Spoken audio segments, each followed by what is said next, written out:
जय हिंद। इस वीडियो में हम समझते हैं कि प्रोसेसर कैसे काम करता है, प्रोसेसर के अंदर कोर क्या होते हैं और quad core, dual core, octa core कैसे काम करते हैं, थ्रेडिंग करने से कोई भी चीज़ आगे क्यों बढ़ जाती है, और अभी जो प्रोसेसर में 7nm की टेक्नोलॉजी है ये क्या है, और मदरबोर्ड से कैसे इंटरफेस किया जाता है इनपुट और आउटपुट को, और सॉफ्टवेयर हार्डवेयर का एक कॉम्बिनेशन कैसे एक मदरबोर्ड बना देता है। देखिए, जो डेस्कटॉप होता है ना, डेस्क के ऊपर रखा जाता है इसलिए उसे डेस्कटॉप कहते हैं, और एक गोद में रखा जाता है तो उसे क्या कहते हैं, लैपटॉप। जैसे ये जो है ना, ये एक लैपटॉप है, तो इसमें सबसे मेन जो डिवाइस होता है ये इसका प्रोसेसिंग यूनिट, ये नीचे वाला हिस्सा होता है, ये तो इसका मॉनिटर यानी स्क्रीन है। तो लैपटॉप में तो एक ही जगह होता है, डेस्कटॉप में ये अलग से होता है, इसे हम लोग कहते हैं CPU, सेंट्रल प्रोसेसिंग यूनिट। ये क्या करता है, किसी भी चीज़ को प्रोसेस करता है। आप प्रोसेस का मतलब नहीं समझ रहे हैं, क्या चीज़ होता है, मतलब किसी भी चीज़ की कैलकुलेशन करके उसका आंसर देना। आपको आंसर देने की क्रिया को प्रोसेस करते हैं, नहीं समझे। जैसे हम आपसे अभी प्रोसेसिंग कराते हैं, बताइए तो 3 + 5 करेंगे तो क्या होगा, आप झटाक से आंसर दीजिएगा 8। ये 8 कहाँ से आया, इसी को कहते हैं प्रोसेसिंग। कोई बात नहीं, अभी आपको समझ में आएगा प्रोसेसिंग क्या होता है। आप ये बताइए तो 8 में 2 का गुणा करेंगे तो तुरंत आपकी प्रोसेसिंग हो जाएगी 16। अभी आपको प्रोसेसिंग समझ में आ गया क्या होता है। इसको बताइए तो क्या होता है। अब लो, थोड़ी सी प्रोसेसिंग में टाइम लगी, अभी भी नहीं लगा। चलिए देखिए, इसको करिए तो अब समझ में आ रहा है आपको प्रोसेसर कहाँ गया। अब इसी में और खतरनाक दे देंगे तभी तो प्रोसेसिंग होते रहेगा। तो जो हो चुका प्रोसेसिंग आपका, अब तो प्रोसेसिंग नहीं होगा, आपसे फिर कॉपी कलम लगाना पड़ेगा। तो कैलकुलेशन में कितना टाइम लग रहा है, इसी को हम क्या कहते हैं, प्रोसेसिंग पावर के नाम से जाना जाता है। तो कंप्यूटर का प्रोसेसिंग पावर बहुत तेज होता है। लोग कहते हैं ना लड़कियों को दिमाग नहीं होता है, भाई ऐसा बात नहीं है, उनको भी दिमाग होता है, थोड़ा सा प्रोसेसिंग ऊपर नीचे हो। इसके अलावा भी कई तरह की प्रोसेसिंग होती है। ये तो जो थी ये अर्थमेटिक एंड लॉजिकल वाला काम था, यानी ये मैथ से रिलेटेड काम था। गुणा भाग, परसेंटेज निकालना, कैलकुलेटर याद रखना, कैलेंडर याद रखना, मैथ से रिलेटेड था। कुछ मेमोरी से भी याद रहता है। जैसे हम अभी से पूछेंगे, अभी के प्रधानमंत्री नरेंद्र मोदी, इससे पहले आप बता देंगे, तुरंत बता देंगे मनमोहन सिंह, उससे पहले बोलेंगे अटल बिहारी वाजपेयी, उससे पहले थोड़ा सा अटकने लगेंगे। जो यंग एज वाले हैं वो अटकने लगेंगे, उससे पहले अटक नरसिंह राव के पीछे वाला तो फिर तो दिमागे से उतर जाएगा आप लोग को। तो ये क्या है, मेमोरी में भी गड़बड़ी हो जाती है। तो इसके अंदर एक मेमोरी यूनिट भी होता है जो पिछले चीज़ों को क्या किए रहता है, याद किए रहता है। इसके अलावा इस CPU में एक कंट्रोल यूनिट CU भी होता है। कंट्रोल, जैसे मान के चलिए हम आपको 2 फोटो दिखा देंगे, एक यहाँ मोदी जी का रख देंगे, एक मनमोहन सिंह का रख देंगे। हम कहेंगे इसमें से उस फोटो पे हाथ रखिए जो वर्तमान प्रधानमंत्री है, तो आप मोदी जी पे रखिएगा। भूतपूर्व का बोलेंगे तो मनमोहन सिंह पे रखिएगा। तो ये आपके हाथों को भी कंट्रोल करता है। इधर जैसे हम कहते हैं कि दाहिना कान पकड़ो, तो हम ऐसे पकड़ लेंगे, बायां ऐसे पकड़ लेंगे। तो भाई साहब ये कंट्रोल भी तो कर रहा है। आप कहेंगे बायां पकड़ो तो पैर उठा के हम पकड़ेंगे, तो भैया को कंट्रोल करने वाला भी चाहिए ना कि कब कौन काम करेगा। आप गाना बजाने को कहिएगा तो प्रिंटर से छाप के निकाल देगा। भाई कंट्रोल करने वाला भी चाहिए ना कि गाना बजाने का काम कौन करता है, स्पीकर करता है। तो इसके अंदर 3 मेन काम होते हैं सब। कौन सा? Arithmetic and logical unit, memory unit and control unit. जब आप इन तीनों को मिला देते हैं तो इसे कहा जाता है सेंट्रल प्रोसेसिंग यूनिट।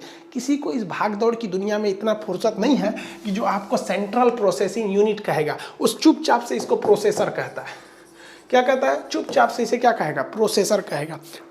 पहले प्रोसेसर बहुत बड़े साइज के आते थे, लेकिन अब प्रोसेसर एकदम छोटे हो गए। बिस्किट का आधा जो बिस्किट होता है ना, उतना छोटा प्रोसेसर हो, मतलब बिस्किट बराबर प्रोसेसर हो गए सब। आप एक टाइगर बिस्किट ले लीजिए, वहाँ पे इतना छोटे प्रोसेसर हो गए और यही अकेले सारा काम कर देते हैं सब। तो ये जो बड़ा डेस्कटॉप देख रहे हैं लोग ना, इसके अंदर एक प्रोसेसर होता है एकदम छोटा सा जो सारे काम को कर रहा होता है। इसके अंदर और भी बहुत सारी चीज़ें होती हैं। जैसे जैसे टेक्नोलॉजी जा रही है ना, हर चीज़ छोटा होते जा रहा है साइज में। तो ये जो प्रोसेसर था इतना बड़ा, सेंट्रल प्रोसेसिंग यूनिट, ये प्रोसेसर, इसको क्या किया गया, इसको भी इतना ही बड़ा साइज में रखा गया, लेकिन अंदर में 2 पार्ट कर दिया गया। क्या कर दिया गया? 2 पार्ट कर दिया गया। तो ये देखिए, ये तो है प्रोसेसर, ये बड़ा सा है प्रोसेसर। पहले एक ही रहता था, अब उसमें 2 पार्ट कर दिया गया। तो जब प्रोसेसर को आप सेम साइज रहते हुए अंदर से 2 पार्ट कर देते हैं ना, तो उन्हीं टुकड़ों को हम लोग कहते हैं कोर। प्रोसेसर के अंदर के टुकड़ों को क्या कहते हैं? कोर कहेंगे। और अगर 2 टुकड़ा है तो कहेंगे डुअल कोर है। और अगर 4 टुकड़ा है, मान के चलिए 4 टुकड़ा हो गया, तो उसे क्या कहते हैं हम लोग? Quad core. 8 टुकड़े हैं तो उसे क्या कहते हैं, ऑक्टा कोर। जैसे ये क्वाड कोर है, अंदर है ऑक्टा कोर, बाहर से सब सेम दिखेगा। अगर हम आपको कोई प्रोसेसर दे दे जिसमें 2 टुकड़े हैं यानी डुअल कोर है, जिसमें 4 टुकड़े हैं क्वाड कोर है, जिसमें 8 टुकड़े हैं यानी ऑक्टा कोर है, बाहर से दे देंगे, अगर उसमें नहीं लिखा रहेगा ना तो आप बाहर से नहीं पता कर पाएंगे, वही होता है। तो फिर आप कहेंगे कि सर सेम साइज में 8 कोर घुसा दिया, किसी में 4 किसी में 2, ऐसा क्यों होता है? तो देखिए पहले 2 ही कोर अटते थे, लेकिन जैसे जैसे टेक्नोलॉजी गई ना, मशीनों को छोटा कर करके उतने ही एरिया में 4 को हटा दिया गया, फिर उतने ही एरिया में 8 को हटा दिया गया। ये टेक्नोलॉजी को कहते हैं नैनो टेक्नोलॉजी। क्या कहेंगे? Nano technology. जैसे ये इतना बड़ा प्रोसेसर है, ठीक है, जब इसमें डुअल कोर यूज होता था, एक ये कोर एक यू कोर, तो इसके अंदर लाखों की संख्या में ट्रांजिस्टर लगे होते हैं, तो उन ट्रांजिस्टरों के बीच की दूरी ज़्यादा रहती थी, लगभग 100, पहले बहुत सारे होते थे, सब हजार एनएम की दूरी रहती थी, नैनोमीटर। एनएम का मतलब क्या होता है? नैनोमीटर। तो दूरी रहती थी। बाद में क्या किया गया, इन दूरियों को कम किया गया, तो जो इतना ज़्यादा जगह लेके कर रहे थे ना, इसको इतने छोटे में हटा दिया गया। तो जब इतने छोटे में हटा दिया गया तो इतने में 4 ठो हट जाएगा, तो उसी चीज़ को कहते हैं नैनोमीटर। पहले बहुत बड़े होते थे, जैसे देखिए 843 नैनोमीटर है, धीरे धीरे घट के आ गए। अभी जो लेटेस्ट हम लोग के यहाँ घूम रहा है वो 7 नैनोमीटर का है, 7 nm का घूम रहा है। नहीं समझे? कोई बात नहीं, समझिए ध्यान से। जैसे हमारा जो स्वेटर है, इसमें एक धागा से दूसरे धागे के बीच की दूरी ज़्यादा है, आप इसे कह सकते हैं लगभग 20 नैनोमीटर यानी लगभग 20 nm का है। लेकिन अगर हम इसके अंदर शर्ट जो पहने हैं, शर्ट, उसकी धागों के बीच की दूरी बहुत कम है, हम उसे कह सकते हैं नहीं ये 5 nm की दूरी है। तो हम अगर केवल स्वेटर पहन लेंगे ना तो हमारा बदन झलकने लगेगा, तो लोग देख के पहचान जाते हैं स्वेटर खाली स्वेटरे पहना है। क्यों? क्योंकि इसके बीच में ज़्यादा दूरी है, ये लगभग 20 nm का है और हमारा शर्ट लगभग 5 nm का, एकदम करीब करीब सटे हुए हैं सर। तो जब कभी भी ट्रांजिस्टरों को करीब करीब सटा देते हैं तो उतनी ही दूरी में ज़्यादा कोर यानी ज़्यादा टुकड़े अट सकते हैं। अभी जो टेक्नोलॉजी आ रही है वर्तमान समय में वो 7 nm की है, आगे और होते जाएगा, 5 nm होगा, धीरे धीरे हर चीज़ तो बढ़ती जाती है। देखिए जितने ज़्यादा होगा, जितनी छोटा करिएगा उतना फास्ट वर्क करता है, उतना ही ज़्यादा फास्ट काम करता है। तो ये दिखने में लगता है इतना है, लेकिन बहुत बड़ी चीज़ होती है। जैसे यहाँ देखिए ये ओरिजिनली एक है प्रोसेसर, आपको लग रहा होगा इतना छोटा है, लेकिन अगर आप इसमें वर्क देखिएगा, इसके अंदर इंजीनियरिंग कितनी नैनो टेक्नोलॉजी है, तो आप देख के दंग रह जाएंगे भाई साहब कितना बड़ा है, कितने बड़े सर्किट को ये संभाल के रखा था। इसलिए इसको माइक्रोस्कोप से करके देखा जाता है, एकदम छोटे छोटे होते हैं, इसलिए इसे कहते हैं नैनोमीटर एनएम टेक्नोलॉजी। तो अब आप मोबाइल या खरीदिएगा तो कोशिश कीजिएगा 7 nm का खरीदे प्रोसेसर, वो और फास्ट करेगा, क्योंकि साइज इतना ही और उसमें कई सारे कोर क्या हो जाएंगे, अट जाएंगे सर। तो अभी ऑक्टा कोर बहुत आगे चल रहा है, अगर ऑक्टा से भी ज़्यादा आ गया तो उसे मल्टी कोर कहते हैं। अब बार बार कितना का नाम रखिएगा, मल्टी कोर के नाम से जानते हैं। ऑक्टा कोर के बाद अगर 12 कोर आया, 16 कोर आया, 20 कोर आया, तो उसे क्या कहते हैं, मल्टी कोर के नाम से जानते हैं। अब इन कोर का फायदा क्या होता है? आप कहते हैं कि सर ये क्या जरूरत है दो गो कोर कैला बिना, डुअल कोर सटा के रख दीजिए, एक गो रहेगा, आखिर कमवा तो वही है। लेकिन देखिए है क्या कि कोर के बांटने से एक फ़ायदा ये होता है कि हम लोग एक ही मोबाइल या एक ही कंप्यूटर में कई सारा काम करते हैं। जैसे आप देखते होंगे यूट्यूब खोले हैं, मान के चलिए उसको बीच वाला बटन से उसको मिनिमाइज कर चुके हैं यूट्यूब को, आप क्या कर रहे हैं, ईयरफोन लगा के गाना भी सुन रहे हैं, यानी आपका म्यूजिक प्लेयर भी चल रहा है, किसी से चैटिंग भी कर रहे हैं, तो व्हाट्सअप भी चल रहा है, तब तक उधर यूट्यूब से कोई वीडियो डाउनलोडिंग में लगा है, मतलब एगो डाउनलोडिंग कर रहा है, एगो चैटिंग कर रहा है, एगो गाना सुना रहा है, एगो नेट संभाला है। मतलब अगर इसको आप एक ही में कर दीजिएगा तो भाई साहब ये एक ही काम कर पाएगा। लेकिन जब आप इसे कोर में बांट देते हैं, कई कोर में बांट देते हैं, तो ये क्या करता है, कुछ काम ये संभाल लेता है, कुछ काम ये संभाल लेता है, तो अच्छा से हो जाता है। इसलिए जिसके मोबाइल या कंप्यूटर में कोर की संख्या ज़्यादा होती है ना, वो कई काम को एक साथ आराम से कर लेते हैं। नहीं तो ससुरा डाउनलोडिंग होगा तो ससुरा रुक जाएगा, लगेगा गोल गोल गोल गोल घूमने, उसका प्रोसेसिंग लेट हो जाता है। तो ये फ़ायदा होता है कोर का, जितना ज़्यादा कोर होगा उतनी ज़्यादा वो मल्टीपल फंक्शंस को कर सकते हैं सब। लेकिन कुछ ऐसी चीज़ें होती हैं जो बहुत ज़्यादा वर्क कंज्यूम करती हैं, जैसे रेंडरिंग करना। रेंडरिंग मतलब जब आप वीडियो को एडिट कर देते हैं, कई टुकड़ों को जोड़ देते हैं, तो उसे एक लाइन में बना कर निकालने को कहते हैं रेंडरिंग। तो जब रेंडर निकलता है किसी वीडियो का या ऑडियो का तो उसमें बहुत ज़्यादा कंजम्पशन होता है, तो उस समय ये आपका 75 को कोर रहले भी कोई खास फायदा नहीं होता है, थोड़ी बहुत हिस्सा ही इसकी खाली रह पाती है। लेकिन आदमी की भूख कहाँ मिटने वाली है, इसने 2 डुअल कोर बनाया, क्या किया, डुअल कोर बनाया। लेकिन एक बात बताइए, मान के चलिए कि हम इसमें क्या कर रहे हैं, कोई गाना सुन रहे हैं तो ये सॉन्ग को संभाल लिया, इधर से हम लोग व्हाट्सअप चला रहे हैं और क्या चला रहे हैं, फेसबुक चला रहे हैं, एफबी चला रहे हैं। तो वैज्ञानिकों ने दिमाग लगाया, इंजीनियरों ने, कि भाई साहब इतना बड़ा कोर है, ये केवल व्हाट्सअप फेसबुक के लिए थोड़ी है। तो उन्होंने इसके लिए थ्रेडिंग टेक्नोलॉजी लाया। थ्रेडिंग टेक्नोलॉजी क्या कहती है कि इसको बिना बांटे इसमें हल्का डॉटेड बना दिया जाता है कि जब इन पर लोड कम पड़े तो ये ऑटोमेटिकली दो पार्ट की तरह बिहेव करे। ये दो पार्ट में रहती नहीं है, केवल बिहेव करने लगती हैं दो पार्ट की तरह। तो उस टेक्नोलॉजी को कहते हैं थ्रेडिंग टेक्नोलॉजी। अब एक बात बताइए, ये जो कंप्यूटर है, ये प्रोसेसर है, ये तो पूरा का पूरा जो चौकोर बॉक्स दिख रहा है ये है प्रोसेसर, इसके अंदर दो हिस्सा है तो ये डुअल कोर है। लेकिन अगर हम इसमें थ्रेडिंग कर देंगे तो थ्रेडिंग एक प्रोग्राम होता है जो इसमें सेट कर देंगे, तो ये अगर लोड कम पड़ेगा तो ये ऑटोमेटिक दो भाग में बढ़ जाएगा। तो जब कभी भी हम किसी डुअल कोर प्रोसेसर को थ्रेडिंग कर देते हैं तो वो डबल हो जाता है। वो किस तरह बिहेव करने लगता है, चार यानी क्वाड कोर की तरह बिहेव करने लगता है। तो आप कंप्यूटर या मोबाइल खरीदते समय इस चीज़ का ध्यान रखेंगे कि आप प्रोसेसर रखेंगे तगड़ा, उसके अंदर कोर भी होना चाहिए और कोर को थ्रेड भी होना चाहिए। जैसे आप मान के चलिए बिना थ्रेड वाला क्वाड कोर प्रोसेसर लेते हैं और कोई जो है वो डुअल कोर लेता है लेकिन इसमें थ्रेड है, तो भैया ये थ्रेड होने की वजह से लगभग इसकी तरह काम करने लगेगा और प्राइस में बहुत सस्ता रहेगा। अब आप कहेंगे कि काम करते हैं सर, तब तो हम खरीदेंगे कौन सा, क्वाड कोर, इसमें थ्रेड कर देंगे तो ये ऑक्टा कोर की तरह काम करने लगेगा। तो उससे अच्छा ससुर ऑक्टा कोर खरीदिए ना, उसमें थ्रेड लगा दीजिएगा, मल्टीपल कोर की तरह काम करने लगेगा। ऑक्टा कोर खरीदिए एक के बार में। कोर जो होता है वो बेसिकली किसी भी जो थ्रेड होता है वो किसी कोर को फिजिकली बांटता नहीं है। जैसे यहाँ देखिए, ये एक कोर है, 2 3 4 कोर आपको दिख रहे हैं ना, तो ये फिजिकली बांटे गए हैं। लेकिन थ्रेड जो होता है बांटता नहीं है, वो क्या करता है अपने में एक डिसीजन कर लेता है कि भैया देखो छोटा काम रहेगा उधर वाला देख लेना, बड़ा काम और इधर वाला रहेगा तो इसको तुम देख लेना, लेकिन अगर बड़ा काम आ गया तो हम सब मिल के आपस में एक बार में देख लेंगे। तो थ्रेडिंग फिजिकली अलग नहीं होते हैं, लेकिन हाँ वो वर्किंग के हिसाब से वो उसको अलग कर देते हैं। अब दुनिया की हर चीज़ में भैया सुधार होता है। आप किसी चीज़ को देख लीजिए सुधार।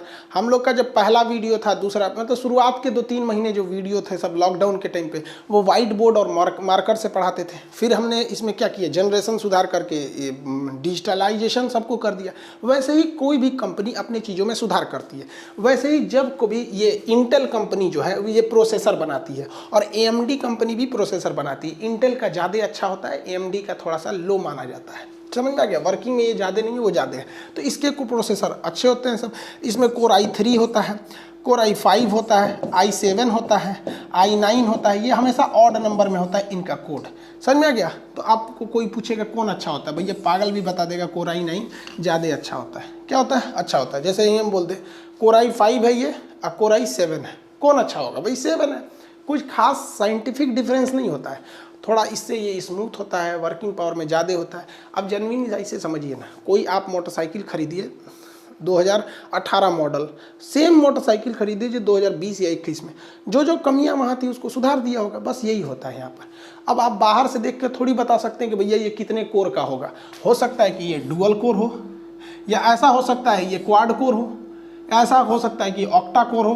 कैसा हो, ऑक्टा कोर हो। ऐसा भी हो सकता है ये i5 है और ये i7 होने के बावजूद ये क्वाड कोर हो, और ये उससे पिछला होने के बावजूद ये ऑक्टा कोर हो। ये कोर डिपेंड करता है कंपनी के बनाने पर कितना बना रही है। लेकिन समस्या क्या हो जाती है भाई, कि जब आपके सामने दो सेम कैटेगरी के हो जाते हैं, मान लीजिए एक i3 हो गया और एक i5 हो गया, सॉरी दोनों i5 हो गए सब।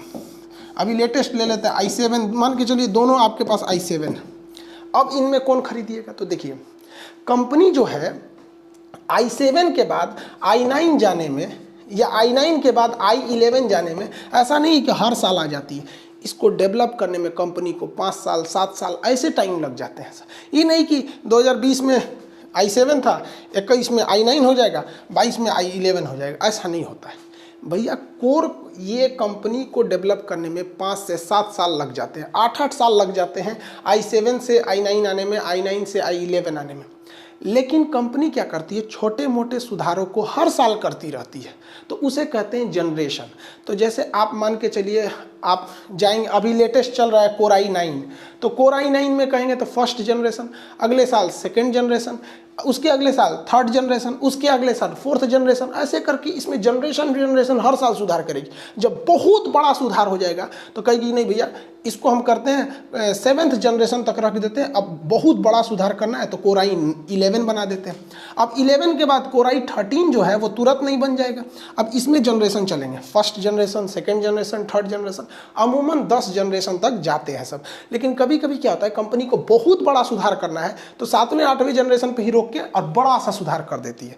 तो देखिए ये वाला चीज़ जो है बड़े सुधार को दर्शाता है, और जनरेशन जो होता है फर्स्ट हर साल के सुधार को दर्शाते रहता है। तो आप कोशिश करिएगा, जैसे मान के चलिए हमारा जो लैपटॉप है वो कोर i7 है, लेकिन 10th जनरेशन का है, तो कोर i7 जो है उसका 10th जनरेशन लगभग कोर i9 की तरह है, क्योंकि कोर i9 का फर्स्ट जनरेशन और कोर i7 का 10 जनरेशन लगभग बराबर है, क्योंकि जस्ट अगर देखेंगे तो भले कोर का अंतर है, ये i7 है ये i9 है, लेकिन ये नंबरिंग है, ये कोर की संख्या नहीं है, ये मॉडल नंबर बताता है। इंटेल कंपनी जो होती है अपने मॉडल नंबर को ऑड में रखती है, और AMD भी प्रोसेसर आता है, इसका यूज बहुत कम लोग करते हैं, नॉर्मल काम के लिए होता है, इंटेल ज़्यादा वर्कफुल होता है। अब हार्डवेयर और सॉफ्टवेयर समझिए। देखिए हार्डवेयर उसे कहते हैं जो हार्ड हो और जिसे छुआ जा सके, तो वेयर मतलब होता है सामान, हार्ड मतलब होता है कठोर। तो जिन सामानों को कंप्यूटर में आप टच करके छू सकते हैं उन्हें हम लोग कहते हैं हार्डवेयर। जैसे हमारा मन, हम इस स्क्रीन को छू देंगे, इसको छू देंगे, कैमरा छू देंगे, UPS छू देंगे, जो भी पेन ड्राइव हो गया, माउस हो गया, कीबोर्ड हो गया, कुछ भी हो सकता है, जो जो चीज़ों को आप छू सकते हैं फिजिकली वो हार्डवेयर है। इवन ये मेरा कैमरा भी क्या है, हार्डवेयर, हम इसे छू सकते हैं। तो जिस जिस चीज़ों को आप टच कर सकते हैं वो सारा का सारा चीज़ क्या होता है, हार्डवेयर होता है। ये माउस हो गया, हार्डवेयर हो गया। तो हार्डवेयर उन्हें कहते हैं जिन्हें आप फिजिकली टच कर सकते हैं, ये इलेक्ट्रिकली चलते हैं, इनको चलाने के लिए सप्लाई की ज़रूरत होती है हार्डवेयर को। इसके बाद आता है सॉफ्टवेयर। सॉफ्टवेयर ऐसे चीज़ होते हैं जो नहीं चल सकते, जिसे आप टच नहीं कर सकते, वो उसके अंदर है। जैसे हम सोचेंगे कि आलिया भट्ट को टच कर सकते, मान के चलिए ऐसे हम बाल बिगाड़ दें आलिया भट्ट का, तो बिगड़ेगा नहीं? बिगड़ेगा। क्यों? क्योंकि हम जो टच कर रहे हैं हम स्क्रीन टच कर रहे हैं, आलिया भट्ट को कहाँ टच कर पा रहे हैं। अगर कहेंगे कि ना हम बालवा बिगड़बे करेंगे, फोड़ के घुस जाएंगे तो खराब हो जाएगा। अभी इनको दीदी जी को हम कहेंगे कैसे टच कर पाएंगे, क्या नहीं टच कर सकते हैं। रीजन क्या है कि ये जो प्रोग्राम चल रहा है, ये अंदर का जो प्रोग्राम है ये है एक सॉफ्टवेयर, न कि एक हार्डवेयर है। आप हार्डवेयर को ही टच कर सकते हैं। आप अगर ध्यान दीजिएगा, आप कहेंगे सर बाल तो टच करिए रहे हैं आप, नहीं भैया हम बाल ना टच कर पा रहे हैं, हम इसका शीशा टच कर पा रहे हैं, स्क्रीन का। अब अगर और देखेंगे, हम इनको भगा देते हैं, भगो, ऐसे लड़ा देते हैं, देखो मुंह फूटेगा क्या आलिया भट्ट का, लेकिन ओरिजिनल में लड़ा देंगे ऐसे, हाँ, तो क्या हो जाएगा, मुंह फूट जाएगा। तो हम आलिया भट्ट को नहीं लड़ा रहे हैं यार, स्क्रीन की एक ऐसी दूगो हो गई क्या है यहाँ पे, स्क्रीन की ऐसी खासियत है, इसके अंदर का ऐसा सॉफ्टवेयर है जो इसको क्या कर सकता है, घुमा फिरा सकता है। इसे हम कभी भी टच नहीं कर सकते सॉफ्टवेयर को। जैसे आप YouTube देखिए, हम अभी हार्डवेयर, हम अपने हाथ को टच कर सकते हैं, इसको हाथ टच कर सकते हैं। यहाँ अगर कोई मेरे कमरे में है तो वो हमें टच कर सकता है, उसके लिए हम हार्डवेयर है। लेकिन यूट्यूब पर आप हमको देख रहे हैं, आपके लिए यूट्यूब एक सॉफ्टवेयर। आप हमको टच करके देखिए ना, मोबाइलवा में टच करिए, मोबाइलवा का टेम्पर ग्लास टच करिएगा, और वो खखड़िएगा तो स्क्रीन तक पहुँच जाइएगा, और वो खखड़ोगे ना, खान साहब से भेंट होगबे करेगा, बहुत दिन बाद वीडियो बना रहे हैं, भेंट कर यहाँ पे, तो फोड़ के घुस जाइए, बंद हो जाएगा वहाँ पे। तो सॉफ्टवेयर आप टच नहीं कर सकते। PUBG जो गेम है ये भी नहीं टच कर सकते, इसमें किसी को खेल सकते हैं नहीं।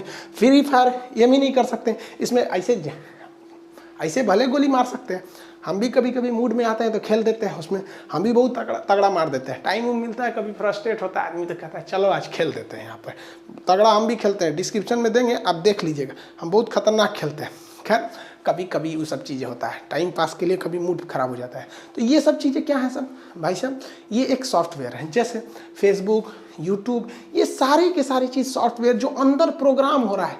किसी का फोटो एडिट कर रहे हैं, क्या कर रहे हैं, किसी का फोटो एडिट कर रहे हैं, वो सब चीज़ हो गए, या गाना एडिट कर रहे हैं, या फिर अंदर कुछ गेम खेल रहे हैं, कैलकुलेटर से चला रहे हैं, कुछ भी कीजिए, ट्विटर चला रहे हैं, फेसबुक, ये सारी की सारी चीज़ें सॉफ्टवेयर होती हैं।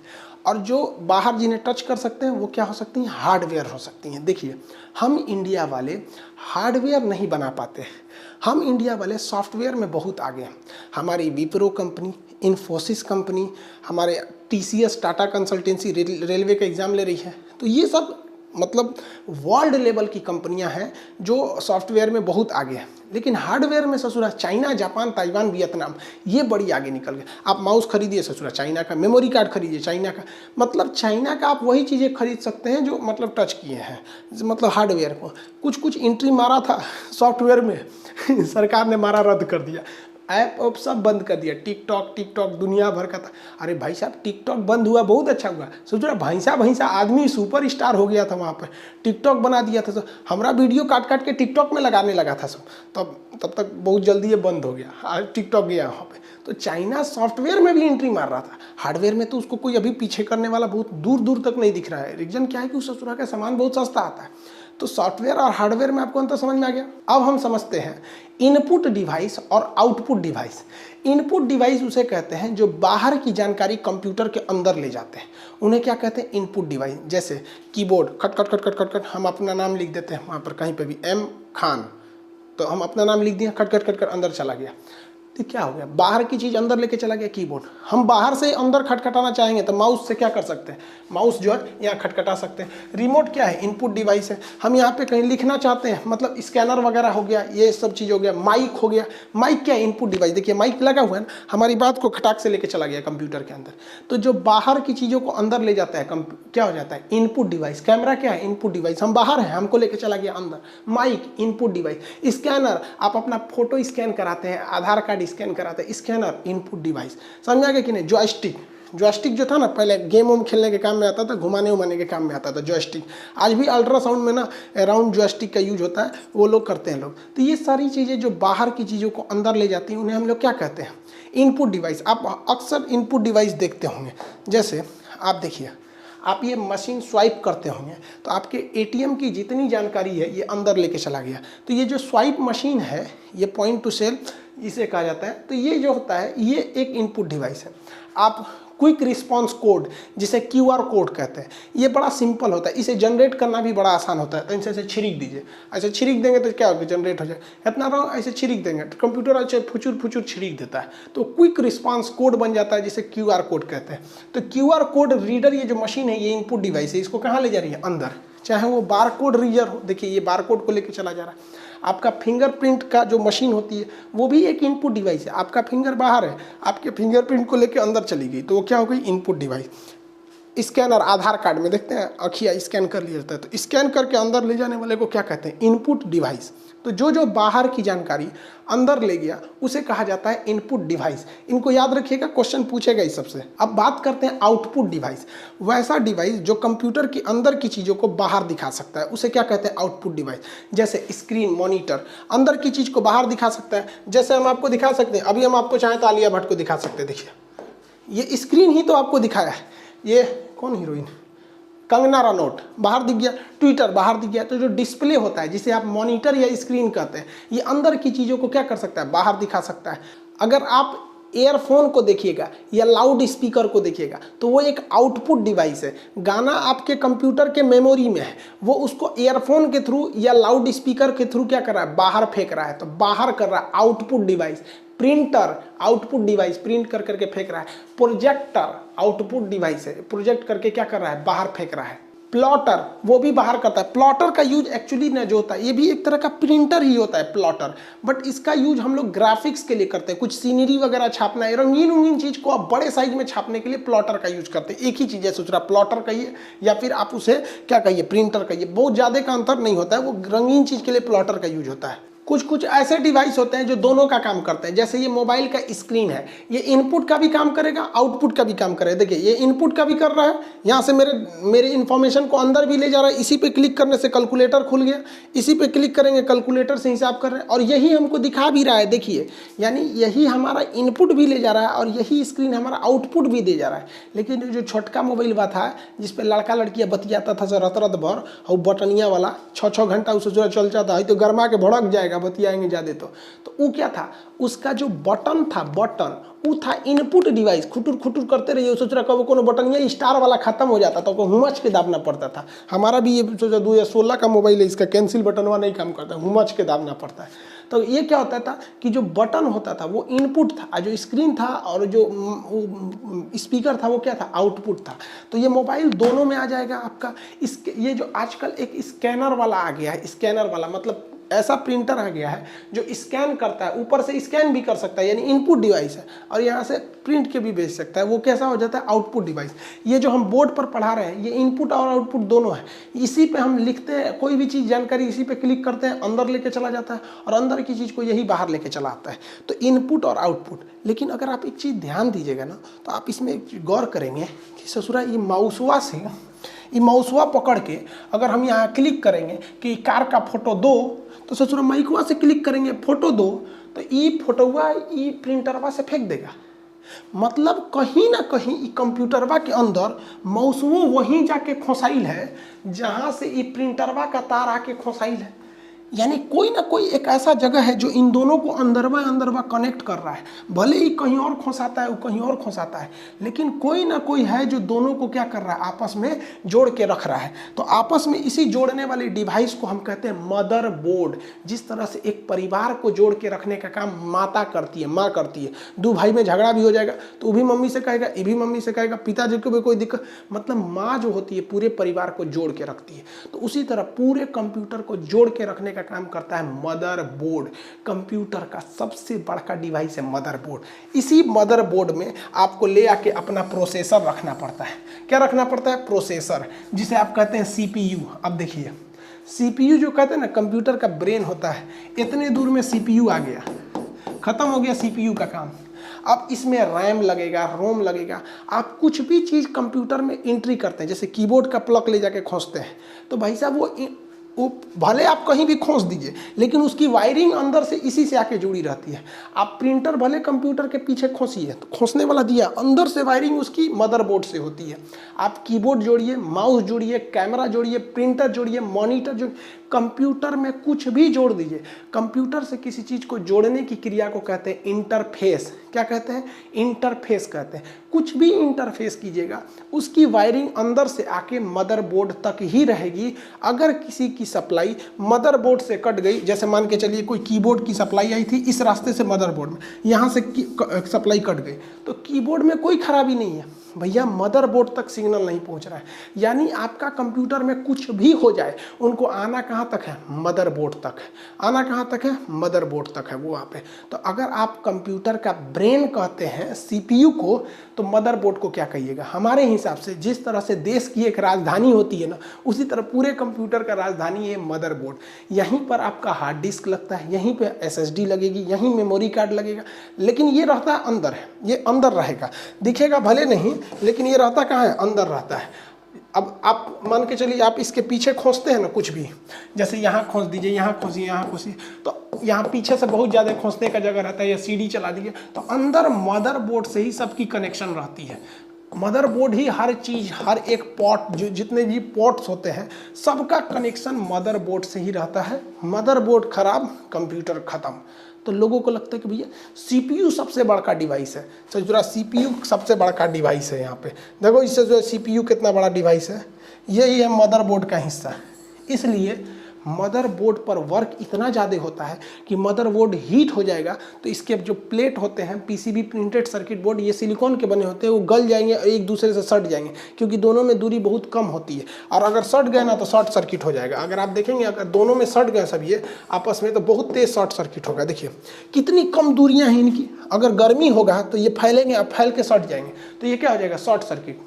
तो इसी गर्मी को कम करने के लिए एक फ़ैन लगा दिया जाता है इसके अंदर। आप देखिएगा पंखा का, उसके अंदर पंखा चलते रहता है। इसलिए कभी भी लैपटॉप को चलाते वक्त किसी तकिया या ऐसे चीज़ पे नहीं रखना चाहिए कि उसके फ़ैन से हवा बाहर ना निकल जाए। उसे सॉलिड चीज़ पे रखना चाहिए ताकि हल्का गैप बना रहे और हवा बाहर निकलते रहे। जिस तरह से इंटेल कंपनी प्रोसेसर बनाने के लिए फेमस है, उसी तरह से गीगाबाइट नामक कंपनी मदरबोर्ड बनाने के लिए फेमस है।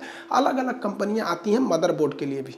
आप प्रोसेसर, सीपीयू, कोर समझ गए, ऑक्टा कोर होगा, थ्रेडिंग क्या चीज़ होती है, जनरेशन वगैरह समझ गए, साथ इनपुट आउटपुट भी समझ गए, और इसके साथ हार्डवेयर और सॉफ्टवेयर भी, मदरबोर्ड भी समझ गए। अब आता है मेमोरी यूनिट। मेमोरी अपने आप में एक बड़ा सा चैप्टर है। अब रेलवे एग्जाम में आपको ये पूछेगा ही, क्योंकि आपको पता है 2 से 3 क्वेश्चन आपके कंप्यूटर से रहेंगे जिसमें मेमोरी से क्वेश्चन जरूरी रहता है। एक होता है रीड ओनली मेमोरी जिसे रोम कहते हैं, एक होता है रैम होता है। पहले फ्लॉपी यूज होती थी, बाद में आपका हार्ड डिस्क आ गया यहाँ पर। अब हार्ड डिस्क के बाद अब क्या गया है, SSD आ गया है सब। हार्ड डिस्क सोचा थोड़ा लो काम करता है, धीमा, और फुट टूट गया तो सोचा सारा डाटा लॉस हो जाता है, जबकि उसकी जगह पे SSD आते हैं। SSD ज़्यादा अच्छे रहते हैं सब। अब हम दोनों यूज करते हैं।